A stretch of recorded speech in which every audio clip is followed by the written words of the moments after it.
ये मुझे बहुत अच्छा लगा है। धन्यवाद जी, बहुत अच्छा लगा।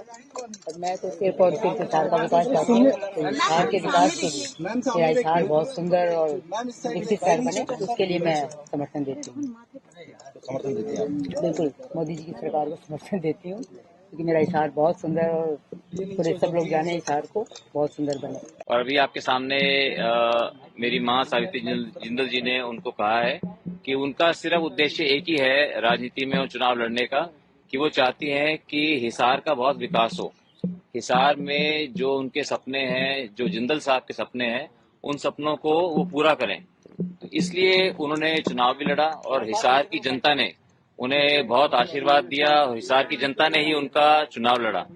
इसलिए वो चाहती हैं कि हिसार के हित में और वो पूरे सबके लिए काम करना चाहती हैं। उनका उद्देश्य राजनीति के अंदर सिर्फ लोगों की सेवा करना है और ये सब भली भांति जानते हैं। तो धर्मेंद्र प्रधान जी ने उनको आश्वस्त किया कि वो भी बिल्कुल जो है हरियाणा सरकार पूरी तरह से उनका काम करेगी, उनका पूरा मान सम्मान होगा और वो अपना आशीर्वाद वो पार्टी को दें, वो सरकार को दें। तो उसके लिए माता जी सहर्ष उस बात को उन्होंने स्वीकार किया और आपके सामने फिर उन्होंने इस बात को कहा भी। कैबिनेट के लिए कोई बात नहीं? देखिए ये सरकार का ये मुद्दा है और हमने ऐसी कोई उनसे कोई मांग नहीं रखी। हमने जो है सिर्फ हमने जैसे जो कहा कि हम सिर्फ काम करना चाहते हैं और किसको मंत्री बनाना ये पार्टी का निर्णय होता है और जो भी पार्टी करना चाहे, जो भी माननीय मुख्यमंत्री जी करना चाहेंगे, ये उनका निर्णय होगा।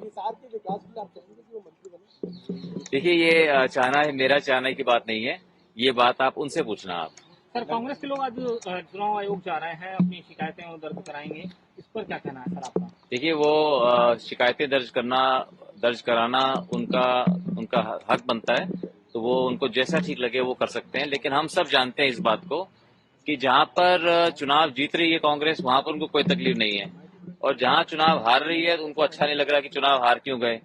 और कोई एग्जिट पोल्स के बेसिस के ऊपर तो कभी भी कोई सरकार नहीं बनती। एग्जिट पोल तो लोकसभा के चुनावों में बीजेपी को भी 300 से पार दिखा रही थी, हर एग्जिट पोल दिखा रहा था, कुछ 350 भी दिखाते थे। इसलिए एग्जिट पोल की बुनियाद के ऊपर आप कोई सरकार बनाने का क्लेम नहीं कर सकते।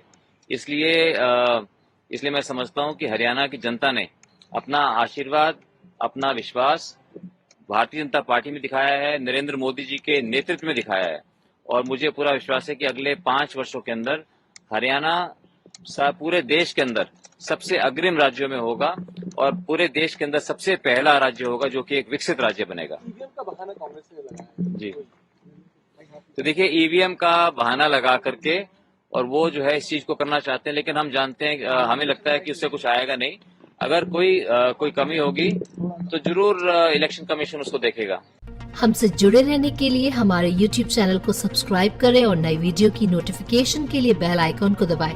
अगर आप ये वीडियो Facebook पर देख रहे हैं तो लाइक जरूर करें और ज्यादा से ज्यादा शेयर करें। धन्यवाद।